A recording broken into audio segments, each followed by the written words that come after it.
आपल्या सगळ्यांच्या उपस्थितीत आपल्या या जीवन प्रवासात तब्बल 39 वर्षे 6 महिने भारतीय टपाल खात्याला सेवा बहाल केली. 14 सप्टेंबर 1965 चा जन्म असलेले आपले मास्तर 9-10 महिने आरटीपी विटा ऑफिस येथे कार्यरत राहिले. 3 महिन्यांच्या बडोदा ट्रेनिंग नंतर पीए ऑफिस विटा येथे 1986 रोजी रुजू झाले.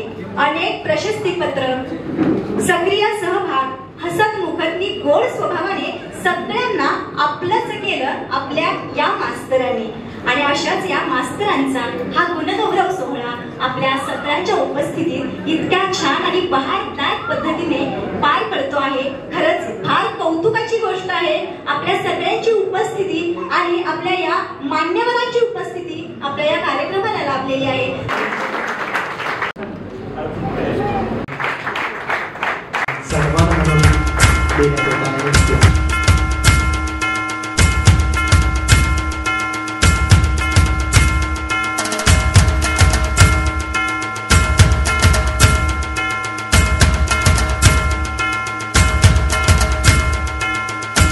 देशपांडे सर यांच्या या कार्यक्रमासर पार करून या ठिकाणी आपले जिल्हा प्रमुख माननीय बसवराज वालीकर, त्याचबरोबर उप अधीक्षक इंगळे सर, त्याचबरोबर मिरज आरएमएचे मोंडे सर, त्याचबरोबर विटा उप अधीक्षक माननीय खिस्ते सर, ज्यांना किंग मेकर म्हणून आपण संबोधतो, ते या ठिकाणी आलेले आहेत. त्याचबरोबर आज या ठिकाणी आपल्या यशवंतील सर्व पोस्ट मास्टर आजूबाजूचे, त्याचबरोबर म्हणजे खूप आनंदाचा आहे. दलदली पाण्यातनं उगवतो कमळ, साहेबांचं मन आहे निर्मळ. आजचा दिवस आहे लक्ष्मण कांत कालिदास देशपांडे कोमेवाडी सेवापूर्ती सोहळा साजरा होत आहे व संपन्न होत आहे. त्यांच्याकडून प्रेरणा मिळते की काम कसं करावं असे श्री देशपांडे सर. एका शब्दात सांगायचं, निवृत्तीचा कार्यक्रम म्हणजे आज टार्गेट संपलं. कारण आयुष्यभर जे पाठीमागं आहे ते सगळ्यांना कळलं, पण स्वच्छ प्रतिमेने मी आज निवृत्त होतोय. माझ्यावर कुठलाही दाब नाही. मी माझी झालेली सर्व सेवा ही अगदी निर्मळ मनाने, निरपेक्ष मनाने, कुठलाही लोभ न ठेवता पूर्ण केली. हे त्यांच्याकडून शिकण्यासारखं, एक जुनी पिढी म्हणल्यासारखं. कारण आम्ही काम करतो नाही असं नाही, टार्गेट पूर्ण करण्यासाठी प्रयत्न करतो नाही असं नाही, पण सगळ्यात शेवटी तो हिशोब व्यवस्थित जुळलाय का नाही ही जुनी पिढी सांगत होती. उजवीकडून हात, डावीकडून हात, सगळीकडून घेऊन मध्यभागी तो हिशोब जुळला पाहिजे हे आदर्श सांगणारी ती पिढी होती. म्हणजे आधीच्या ज्या माता भगिनी होत्या त्यांना मोबाईल माहित नाही, फक्त माझं कुटुंब, माझा नवरा, माझा मुलगा असं जे होतं ना, ते महिला म्हणून कंपॅरिझन नाही, पण माझं पोस्ट ऑफिस ह्याच्या बाहेर त्यांनी फोन सुद्धा उचलला नसेल असं मला त्यांच्याकडे बघायला मिळतं. एक अभिमन्यू सारखं काम असतं. म्हणजे अभिमन्यू जिवंत बाहेर येऊ शकला नाही, पण हे अगदी स्वच्छ प्रतिमेने बाहेर येतात. कारण त्याला आपण इथे जमलेलो आहोत असे Shri LK Deshpande post master, ज्यांनी 39 वर्ष अविरतपणे नॉनस्टॉप सेवा केली असे LK देशपांडे सर, ज्यांनी सर्वांना हवी असणारी, प्रिय असणारी सुट्टी कधी घेतली नाही काही अपवाद वगळता असे LK देशपांडे सर. त्यांच्या सेवापूर्ती सत्कार सोहळ्यासाठी आपण इथे जमलेलो आहोत. त्यांच्याविषयी सांगायचं तर 3 वर्षाचा प्रवास एक 10-15 मिनिटात सांगणं काय एवढं शक्य नसतं. तरी काय ठोकळ गोष्टी सांगतो की देशपांडे सरांविषयी पहिली गोष्ट सांगायची तर ते कोणत्याही स्टाफवर कोणालाही कधी नाराज केलं नाही, कोणीही असो. आणि जरी काय थोडेफार काय ओरडले तरी सर्वांना लगेच त्यांनी प्रेमाने बोलून तो विषय तिथल्या तिथंच क्लिअर केला. त्याचबरोबर त्यांचा एक गोष्ट सांगायची म्हटली तर त्यांचे 39 वर्ष 6 महिने जवळजवळ सेवा आहे ती त्यांची कोणत्याही चार्जशीट विना, कोणत्याही अडथळे विना पार पडलेली आहे. आणि डिपार्टमेंटमध्ये सर्वात महत्वाचं एवढंच असतं की काम करण्यापेक्षा कोणत्याही आपला संसारशील झालेलं आहे. सगळं बघून आम्हाला छान वाटतं, आनंद वाटतो. आणि इथून पुढं त्यांना त्यांचं दीर्घायुष्य मिळो, चांगलं सुख मिळो. आणि आपण सर्व अधिकारी कर्मचारी आपण सांगलीहून आलात आणि नक्कीच चांगल्या पद्धतीने त्यांचा कार्यक्रम तुम्ही गौरव केलात, याच्याबद्दल आम्हाला खूप खूप आनंद झालेला आहे. तर एवढं करून मी माझं मनोबल संपवतो. तेव्हा पहाटे लवकर निघायचे, रात्री उशिरा यायचे आणि याच्याकरता यांचं फार कौतुक आहे. त्यांच्या मिसेसचं सगळ्या जबाबदाऱ्या दोघांनी म्हणून पार पडले आणि पुढच्या आयुष्याकरता मी तुला शुभेच्छा देतो आणि असंच आनंद करायला प्रोत्साहन देतो. मूर्ती आमचे प्रसाद भाऊजी, मान्यवर अधिकारी, भाऊजींचे प्रेमाखातर इथे जमलेले सर्व बंधू भगिनी, देशपांडे, आम्ही त्यांना प्रसाद भाऊजी म्हणतो, त्यांची सेवानिवृत्ती गौरव सोहळा आज संपन्न होत आहे. याचा आम्हा सर्व देशपांडे कुटुंबियांना अतिशय आनंद होत आहे. मन त्यांच्या प्रती अभिमानानं आदरानं अगदी भरून आलं आहे. भाऊजींनी अतिशय प्रामाणिकपणे त्यांची 39 वर्ष शासनाची प्रदीर्घ सेवा करून त्या सेवानिवृत्त होत आहेत. त्यांच्या या शासनाच्या सेवेला, कष्टाला, मेहनतीला तोड नाही. बऱ्याच वेळा ते दिवसभर कामाच्या नादात उपाशी राहायचे. करून शुभेच्छा देते, त्यांचं अभिनंदन करते. थँक्यू. धन्यवाद. माणसाच्या डोक्यात राहतात, पण हे असं व्यक्तिमत्व आहे जे चिरंतन काळ मी जोपर्यंत खायला नाही तोपर्यंत माझ्या लक्षात राहणार व्यक्तिमत्व म्हणजे आदरणीय देशपांडे सर. मी हर्सुडेचं GDS पॅकर असल्यापासून सर त्यांच्यासोबत काम केले. GDS पॅकर असताना मी त्यांच्यासोबत 4 वर्ष हर्सुडेत काम केलंय आणि कोरोनाच्या काळात 3 महिने ऍज अ PM म्हणून खरेदी 16 SPM असताना त्यांच्यासोबत काम केले. दोन्ही वेळेला मी त्यांच्या कामाची खरंच कसोटी बघितली, किती वेळ ते बसतात, कशा प्रकारे काम करतात. सरांच्या कामाची पद्धत अशी होती की सर पूर्ण व्यवस्थित चेक केल्याशिवाय कुठल्याही कामाचं ओके म्हणून सोडत नव्हते. काम लेट होत होतं पण कोणाचं काम तिथं थांबत नव्हतं.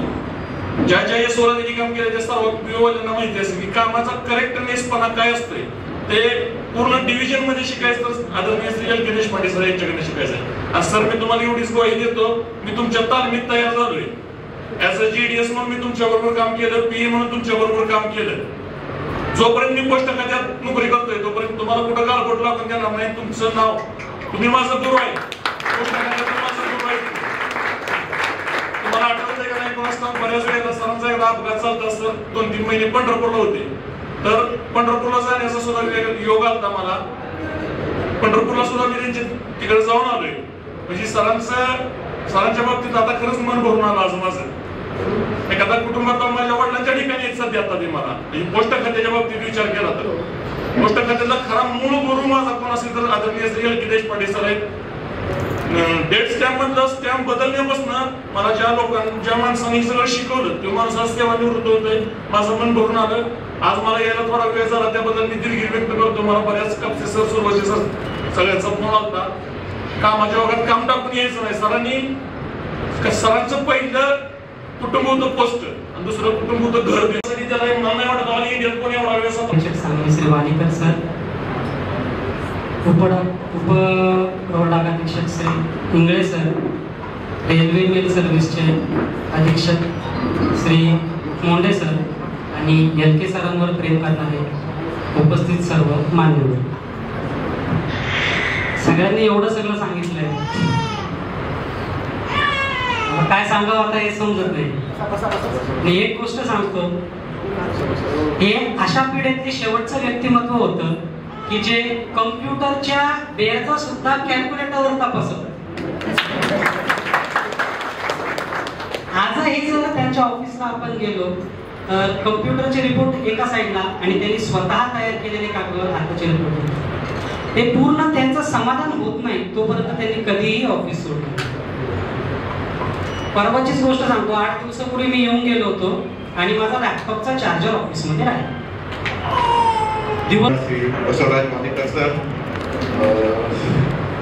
इंगळे सर, आमचे सत्कारमूर्ती देशपांडे साहेब, माझे मित्र आणि बेटाचा जो हिरा माझ्या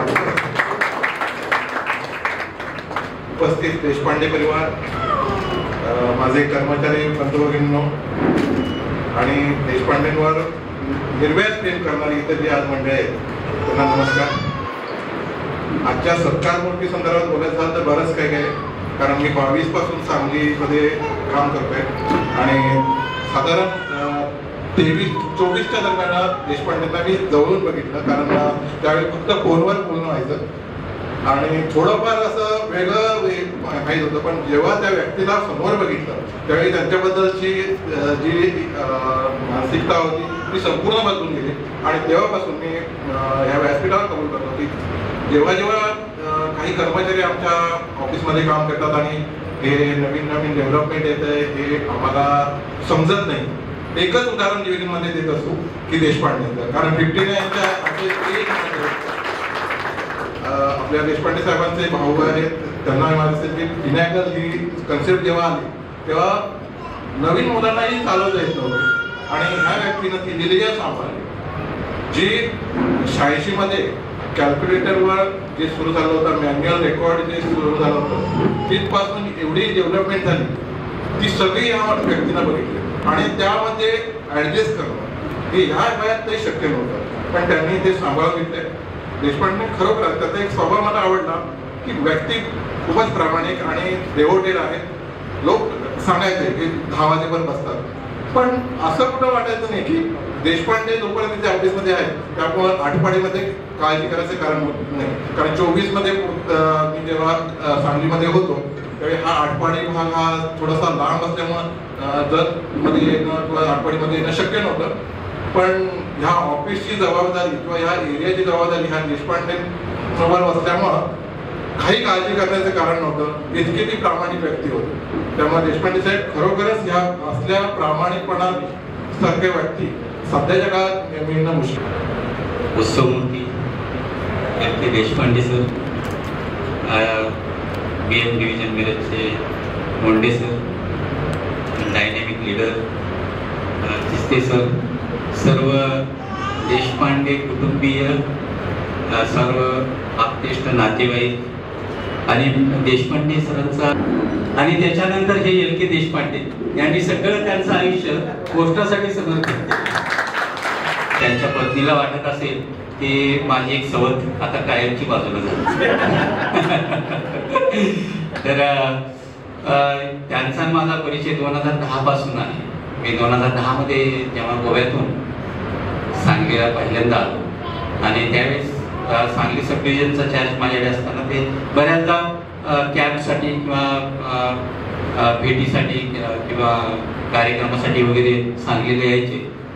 हसतमुख चेहरा आणि सगळे त्यांची थट्टा करायचे. सगळे SPM वगैरे असे मस्त थट्टा करायचे त्यांचे. आणि त्यांचं पहिल्यांदा नाव आठवलं ऐकलं मी एल.के. अडवाणी. म्हणजे एल.के. म्हणजे मला लकीत वाटलं ते थोडस. तर खूप छान म्हणजे त्यांचं जे काही व्यक्तिमत्व आहे ते अतिशय उत्साही आनंदी आहे, परंतु तितकंच थोडस ऑफिसमध्ये काम करत असताना चिडखोर आहे. म्हणजे त्यांच्या मनासारखं झालं पाहिजे, अन्यथा ते चिडणार वर्तन आहे. हे सगळं त्यांनी पार केलेलं आहे आणि सगळ्यात पारंगत होऊन ते परत रिटायर होत आहेत.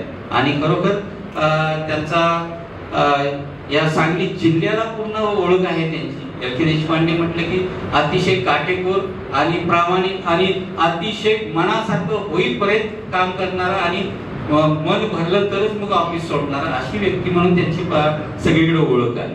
तर खूप छान आहे. आता रिटायर होत आहेत. त्यांनी कुटुंबासाठी वेळ द्यावा. त्यांचे बंधू सांगत होते की 10 एकर शेती आहे पण शेतीत पाऊल ठेवत नाही, परंतु काय पोस्ट ऑफिस सकाळपासून संध्याकाळपर्यंत रात्रीपर्यंत पोस्ट ऑफिस. खरोखर त्यांच्या मिसेसचं कौतुक करावं असं वाटतं की कारण तुम्हा आमच्या मिसेस एवढ्या सण नाही आहेत कारण जरा जरी वेळ झाला कुठं राहिलाय फोनवर फोन यायला सुरुवात होती. तर आणि ह्यांचं येणं आणि जाणं म्हणजे जवळपास त्याच्यात जवळपास 15 ते 16 तासाचं अंतर असायचं. तर खरोखर सहनशक्ती त्यांच्याही विशेषची म्हणायला काही हरकत नाहीये. त्याही माऊलीला नमस्कार. त्यांचंही कौतुक करावं तेवढं थोडंच आहे. त्यांच्यासाठी एकदा टाळ्या होऊ द्या. आणि जी काही जमलेली जी काही पोस्ट ऑफिसची जी काही इथं त्यांना गुरु मानणारे, त्यांना त्यांचे शिष्यत्व पत्करणारे किंवा त्यांचा आदर्श घेणारे जे काही लोक आहेत त्यांना मी एवढंच सांगू इच्छितो की त्यांनी ज्या प्रामाणिकपणे, ज्या तन्मयतेने, ज्या आत्मीयतेने पोस्ट ऑफिसची सेवा केलेली आहे तेवढी फक्त 8 तास तुम्ही सेवा करा. पहली बात है कि आप देशपांडे साहब 39 ईयर सर्विस है कि पूरा सांगली पोस्टल डिवीजन से मैं बहुत धन्यवाद देना चाहता हूँ कि इतना 39 ईयर्स ऑफ सर्विस उनका बहुत ही सक्सेसफुल रहा है। और पहले हमारा डिपार्टमेंट का जो डाक विभाग का नाम है, डाक विभाग का नाम एक आई ने भी बताया था कि बहुत ही प्रामाणिक और हमारे ऊपर लोगों का विश्वास है। लेकिन ये प्रामाणिक और लोगों का विश्वास कहाँ से आता है? सिर्फ हमारा डाक विभाग या हमारा बिल्डिंग या हमारा जो भी स्कीम है और डिपार्टमेंट का एक बड़ा गर्व होता है। तो देशपांडे साहब का सर्विस बहुत मेरा अभी ये सांगली डिवीजन में 1 साल रहा है और देशपांडे साहब के साथ बहुत 3-4 बार मुलाकात हुआ है। मैंने लास्ट जब हमारा आपको ही पता है तो बहुत सारे डिपार्टमेंट आप है, हमारा ड्राइव वगैरह चलता रहता है, हमारा जो टारगेट वगैरह रहता है। तो लास्ट फेब्रुवरी में एक PLI का ड्राइव हुआ था, तो देशपांडे जी का सर्विस सिर्फ 6 महीना रहा था, फिर भी उन्होंने 1 लाख से ऊपर प्रीमियम जोड़ा करके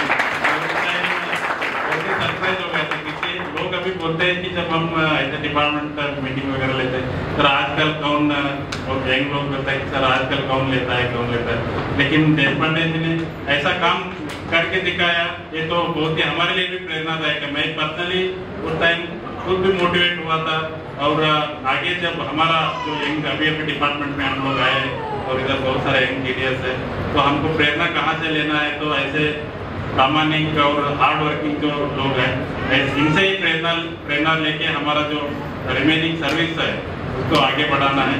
और अंत में देशपांडे साहब को मैं बहुत बहुत शुभकामनाएं देता हूँ। उनका जो रिटायरमेंट लाइफ है आराम से आप जिए। पूरा आपको मैं ईश्वर से यही प्रार्थना करता हूँ कि आपको आरोग्य और आयुष दे और आपका जीवन है वो शांति से आप गुजारे। धन्यवाद। असंच त्यांचं आयुष्य खूप आरोग्यदायी सुखमयी पुढची वाटचाल त्यांची अशीच राहो। आमच्या देखील शुभेच्छा असतात तुमच्यासोबत। आणि आता ज्यांच्यासाठी आपण हा कार्यक्रम घेतलेला आहे, ज्यांच्यासाठी हा इतका सुंदर घाट या ठिकाणी घातला गेलेला आहे, तर आपल्या देशपांडे सरांना आपण थोडी विनंती करूया की थोडकं तुम्हाला येईल तसं तुमचं मनोगत आम्हाला ऐकायची खूप इच्छा आहे। तर तुमच्या माझ्या सेवापूर्ती गौरव सोहळ्यास उपस्थित असलेले सर्वांचे लाडकी व्यक्तिमत्व सांगली जिल्हा प्रवर अधीक्षक सन्माननीय श्री बसवराज वालीकर साहेब, अधीक्षक RMS BM डिव्हिजन सन्माननीय मोंडे साहेब, तसेच डेप्युटी सुपरिटेंडेंट सन्माननीय इंगळे साहेब, डाक उपविभागाचे कर्तव्यदक्ष डाक निरीक्षक सन्माननीय खिस्ते साहेब, सब डिव्हिजन के कुंभार साहेब, तसेच माझे सर्व परिवार नातेवाईक, सर्व सन्माननीय मान्यवर, माझ्या जीवन प्रवासातील अविभाज्य भाग असलेल्या पोस्ट खात्यातील सर्व बंधू भगिनींना माझा मनापासून नमस्कार। आज या मंचावर उपस्थित राहताना मनामध्ये अनेक भावना दाटून येत आहेत। मनामध्ये आनंदही आहे आणि समाधानही आहे, पण त्याचबरोबर एक गुरुर आहे, कारण आज मी माझ्या कामाच्या प्रवासाचा एक महत्त्वाचा अध्याय पूर्ण करून आयुष्याच्या नवा पर्वाकडे पाऊल टाकत आहे। सन 1986 पासून मी पोस्ट खात्यात सुरुवात केलेली आहे, भारतीय पोस्ट खात्यात, व ती आज पूर्ण होते। हा मधील काळावधी इतका गतीने निघून गेला त्याची मला आज म्हणजे जाणीव होत आहे। इतका आहे नाही, नोकरीच्या काळात बऱ्याच अडचणी आल्या, घरच्यांच्या शारीरिक व्याधीमुळे, प्रापंचिक मानसिकमुळे संघर्ष वाट्याला आला, पण दिवस पोस्ट खात्यासाठी मी अर्पण केला। तसेच सर्व अधिकारी ऑफिसमधील सहकार्यांनी वेळोवेळी सहकार्य केल्यामुळे मी आज 40 वर्षाचा प्रदीर्घ कार्यकाळ पूर्ण करू शकलो। त्याबद्दल मी सर्वांचा शतश मनपूर्वक ऋणी राहील। वाढत्या कामाचा व्याप, मनाची होणारी हेळसांड यातून बऱ्याच वेळा कस्टमर सहकार्याशी वाद झाला, पण तो क्षणिक स्वरूपाचा असायचा। सामाजिक, आर्थिक, पारिवारिक, मानसिक अडचणीचा खात्यातील कामावर यात किंचितही परिणाम होऊ दिला नाही। जास्तीत जास्त वेळ बसून ऑफिसमध्ये सर्व कामाचा प्रामाणिकपणे काम करण्याचा प्रयत्न केलेला आहे। तसेच माझ्यासाठी माझ्या ऑफिस हे माझ्या घरासारखं समजून मी काम करत आलेलो आहे. काही वेळेला अनावधानाने चुकून काही वेळा चुका झाल्या असतील, पण वरिष्ठांच्या सल्ला मार्गदर्शनाने सोडवले. सेवानिवृत्तीनंतर मी बहुमूल्य वेळ माझ्यासाठी व कुटुंबासाठी देण्याचा निश्चय केलेला आहे. अब खुद से वादा किया है, थोड़ा सा वक्त खुद को भी दिया है. जो वक्त अपने के साथ ना बीता सका, अब पर पल रहे उन्हें समर्पित करना चाहता हूँ. सेवानिवृत्तीनंतर व्यायाम, वाचन, परमेश्वराची मनोभावे सेवा करणे व स्वतःचे शारीरिक स्वास्थ्य सांभाळणे यांना प्राधान्य असेल. माझ्या सेवानिवृत्ती कार्यक्रमासाठी आपण सर्वांनी वेळ काढून उपस्थित राहिला त्याबद्दल मी आपल्या सर्वांचा शतश आभारी व ऋणी आहे. आपल्या सर्वांचे आशीर्वाद माझ्या पाठीशी असेच राहो ही ईश्वर चरणी प्रार्थना. धन्यवाद सर. विद्यार्थी असतो, कारण आत्ताच्या या क्षणी देखील ते विद्यार्थी बनूनच वाचत मनोगत आपले व्यक्त करत होते. तर आपण आयुष्याच्या आपल्या शेवटापर्यंत विद्यार्थी असतो आणि शिकतच असतो. तर हा देखील एक मोलाचा सल्ला त्यांनी आपल्याला दिलेला आहे की शिकत राहा. कुठेतरी आनंदाच्या या क्षणी थोडेसे आनंद अश्रू देखील वाहत आहेत. त्याच्यासाठी काही 4 ओळी. असेच हे कसे बसे कसे तरी जगायचे, असेच हे कसे बसे कसे तरी जगायचे, कुठेतरी कधीतरी असायचे नसायचे. असेच हे कसे बसे कसे तरी जगायचे, कुठेतरी कधीतरी असायचे नसायचे. असाच हा गिळायचा, असाच हा गिळायचा गळ्यामधील हुंदका. सर्वांनी इथं येऊन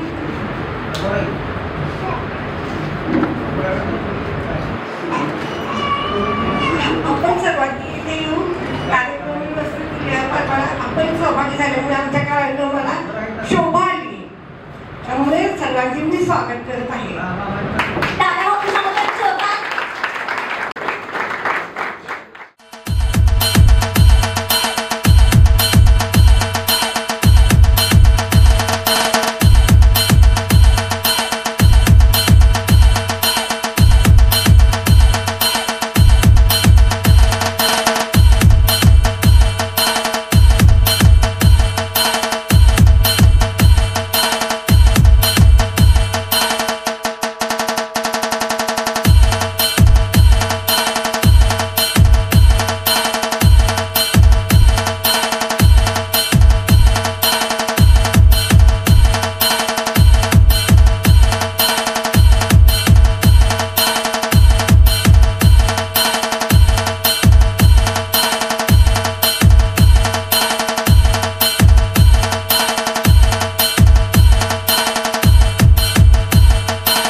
स्पर्शाने खुलते, नात्यांच्या बंधात धुंद मोहरते.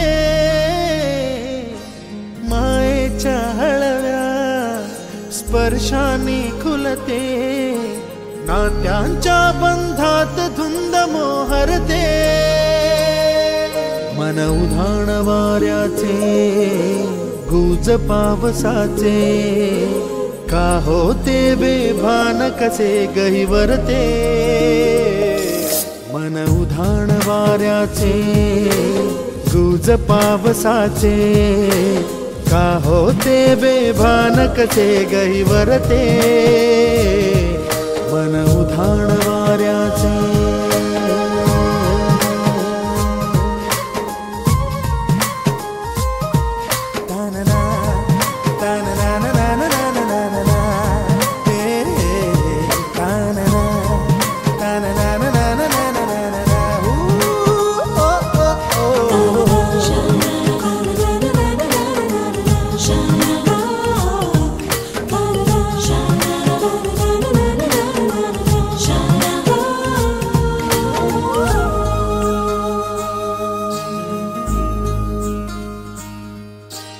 आकाशी स्वप्नांच्या हरपून भान शिरते.